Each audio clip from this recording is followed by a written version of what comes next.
تو آج ہم مفتی ارشاد اشرفی صاحب کے ایک بیان کی روشنی میں شکر کے تصور پر کچھ بات چیت کر رہے ہیں جی۔ اور بنیادی سوال جو ذہن میں آتا ہے وہ یہ ہے کہ اگر اللہ کی نعمتیں آپ دیکھیں بے شمار ہیں، انہیں گنا نہیں جا سکتا، تو پھر ہم ہر ایک نعمت کا شکر کیسے ادا کریں؟ بالکل۔ خاص طور پر جب بیان میں یہ نکتہ ہے کہ شکر نہ کرنا وہ تو سیدھا کفر کے زمرے میں آتا ہے۔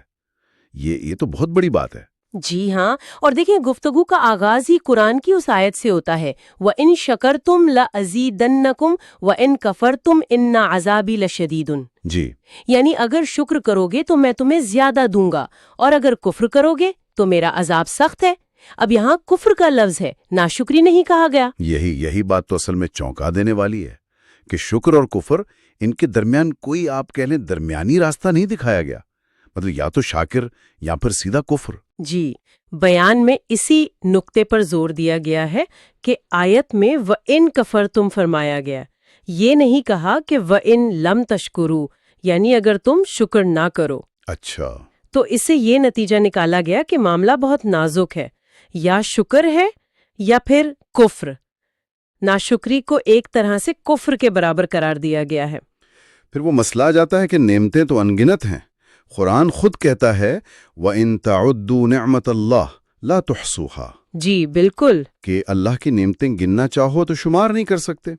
تو اگر ہر نعمت کا شکر واجب ہے اور ہم انہیں گن ہی نہیں سکتے تو یہ کیسے ممکن ہے عملی طور پر؟ یہ تو ایک ناممکن ذمہ داری لگتی ہے نا؟ بالکل، یہی وہ مشکل سوال ہے جس کا جواب بیان میں تلاش کرنے کی کوشش کی گئی ہے کہ اگر ہر نعمت کا شکر فرض ہے اور نعمتیں لامحدود ہیں تو منطق تو یہی کہتی ہے کہ پھر تو ہر انسان کفر کی طرف جا رہا ہے، کیونکہ کوئی ایک شکر بھی رہ گیا تو کفر لازم آ گیا۔ جی، اسی مقام پر پھر اللہ کی رحمت کا پہلو سامنے آتا ہے۔ بیان میں کچھ مثالیں بھی تھیں بڑی دلچسپ، جیسے وہ آنکھ جھپکنے والی بات۔ ہاں، وہ ڈاکٹر والی مثال۔ جی، کہ اگر پلک صرف 2 گھنٹے نہ جھپکے تو آنکھ خشک ہو کر بینائی جا سکتی ہے، یا یہ سانس کا اندر جانا باہر آنا، ہر سانس میں کم از کم 2 نعمتیں، 2 شکر۔ اور وہ اندازہ بھی بتایا گیا کہ صرف جسم سے جڑی کوئی 3800 نعمتیں، 3800 صرف جسم کی، جو ہم ہر وقت استعمال کر رہے ہیں۔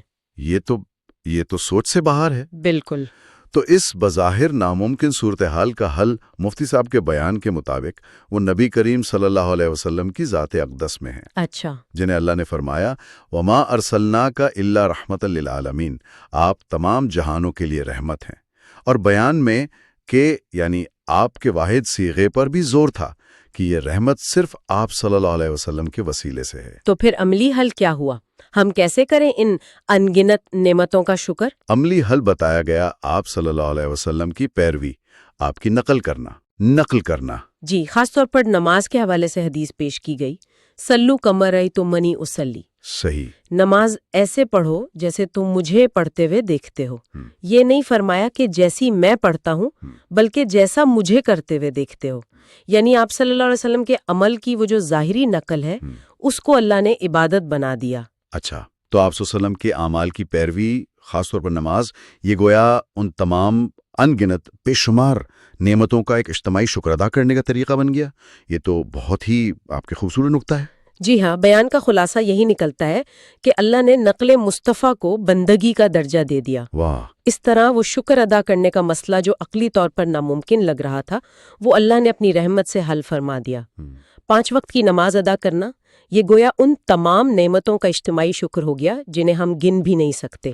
یہ تقلید ہی عبادت ہے۔ تو اگر ہم اس ساری گفتگو کا خلاصہ کریں تو بات یہ ہے کہ شکر گزاری صرف کوئی اچھی عادت نہیں بلکہ وہ تو ایمان کی بنیاد ہے۔ بالکل۔ اور ناشکری یعنی نعمت کو نہ ماننا یا اسے کم جاننا، وہ بیان کے مطابق کفر تک لے جا سکتی ہے۔ جی، اور چونکہ ہم انفرادی طور پر ہر نعمت کا شکر ادا نہیں کر سکتے تو اللہ کی رحمت نے ہمیں نبی کریم صلی اللہ علیہ وآلہ وسلم کی پیروی کا راستہ دیا، خاص طور پر نماز کے ذریعے۔ جی، نماز کے ذریعے، جو گویا سارے شکروں کا مجموعہ بن گئی۔ یہ بات واقعی سوچنے پر مجبور کرتی ہے کہ ہماری روزمرہ کی عبادات، جنہیں ہم شاید کبھی کبھی معمول سمجھ کر ادا کر لیتے ہیں، ان میں کتنی گہری حکمت اور کتنی بڑی رحمت چھپی ہوئی ہے۔ وہ ہر سانس کا، ہر پل جھپکنے کا، ان ساری ان گنت غیر محسوس شدہ نعمتوں کا شکر ادا کرنے کا ایک ذریعہ ہیں۔